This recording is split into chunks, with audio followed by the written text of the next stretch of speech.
and welcome to another educational video about screen printing by Catspit Productions. Today's video is a quick tips video. Quick tips for screen printing. I've been getting several technical questions about printing t-shirts that have led me to think that this is a topic that we need to talk about. And the topic is the sweet spot on your screen. It turns out that several people on the Catspit Productions Learn How to Screen Print forum have been having some printing difficulties, and in working with them and problem solving, we've come to the conclusion that a lot of people aren't aware that there is a sweet spot on your screen. Okay, and what you want to do is you want to try, and I emphasize the word try, to put your designs in the sweet spot. Now, it's not always possible, but knowing that you have a sweet spot will enable you to watch out for certain things that will cause you problems in printing on press. And it's simply by the placement of the film positive on the screen. So what's happening is, in this day and age where everybody likes really big oversized prints, what we're seeing is screen printers, especially beginners or startups or people who are new, are maxing out the size of their design on the screen, especially 20 by 24 manual screens. In order to satisfy the demands of today's customer, many of us are maxing out the size of the stencil on the 20 by 24 manual screen. Okay, and what is important to know or to note is that the mesh tension can change from the center of the screen towards the frame edges.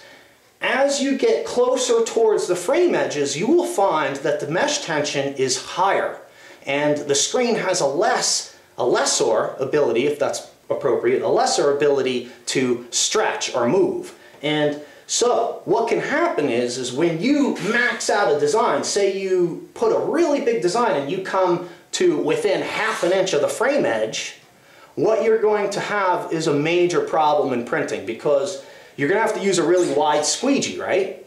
Well, that squeegee is hitting the sides where the mesh tension is different than it is in the center. So you're going to likely have a higher ink deposit in the center and a lower ink deposits on the sides, or vice versa, depending on the situation of your press and such.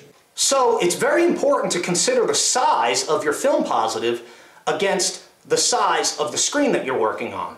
If you find that the size of your design is coming near the edges of the 20 by 24 screen, the manual screen, you may want to consider buying an automatic screen, which is a 23 by 31.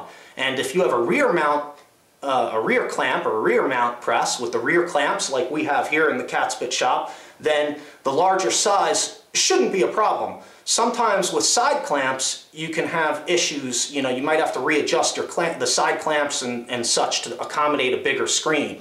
Okay, but with a rear clamp system, you can switch out different screen sizes without having to do anything. So what I'm suggesting to you is that when you have an oversized design, or you're putting your stencil on the 20 by 24 screen and you're coming to an inch of the frame edge, I would suggest that you move up to a larger size screen. Okay, so you can see that for this Catspit production screen that I have and I've used in many videos, you see that it's a pretty big design, and I placed it almost in the dead center. I put it up a little bit so that I wouldn't have any issues on the press as far as where the height is on the palette, right? So I have to bring it up a little bit. But in general, you can say that you want to stay about 2 inches or more away from the frame edge with your stencil or your film positive, okay? So when you're done and you wash out the screen and whatnot, your stencil that's left on the screen in the emulsion should be no closer than 2 inches anywhere around the frame edge. Okay, so this is a really important thing, and this is what we call the sweet spot. Generally speaking, the center of the screen is the sweet spot. Okay, now there are going to be times when you're not really, you're going to have to place things in other places. Like, say we had a back print and then a crest or a chest, a left chest over the heart, right? So I might put the big back print over here, and then I'll put the little chest print over here. Okay, but I'm still keeping it 2 inches away from the screen edge or the frame edge, okay? So you can gang up your designs and you can do some things, you know, and still max out the screen, but what you want to do is keep the stencil away from the frame edge. Alright, so that's what we call the sweet spot on your screen. It's basically the center of the screen. But remember, you have the ability to, you know, kind of move around a little bit and gang things up and place things as you want, as long as you do the absolute best to stay at least 2 inches away from the frame edge. And with that general mode of thought, you should be fine in ganging up and, you know, combining multiple stencils on one screen when you need to. But if you don't need to, it's also a good idea to take advantage of the sweet spot when you can and use it, because you'll have a better time printing.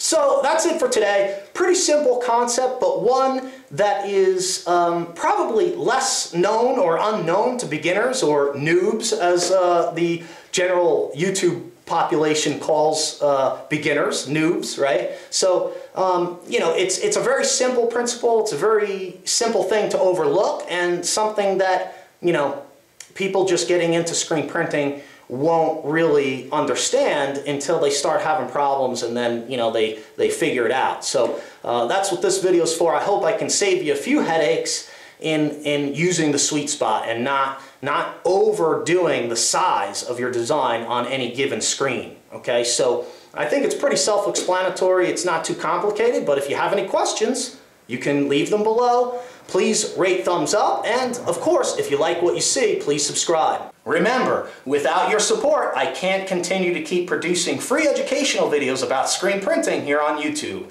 So it's very important that you like my videos and subscribe if you want to see me keep producing videos for years to come. Thanks again for watching, everybody. I really appreciate your time and attention. You have no idea. I'm having a lot of fun doing this, and I hope to keep doing it for a long time. Thanks again for watching. If you like what you see, thumbs up, subscribe, and we'll see you next time. I hope that helped you out.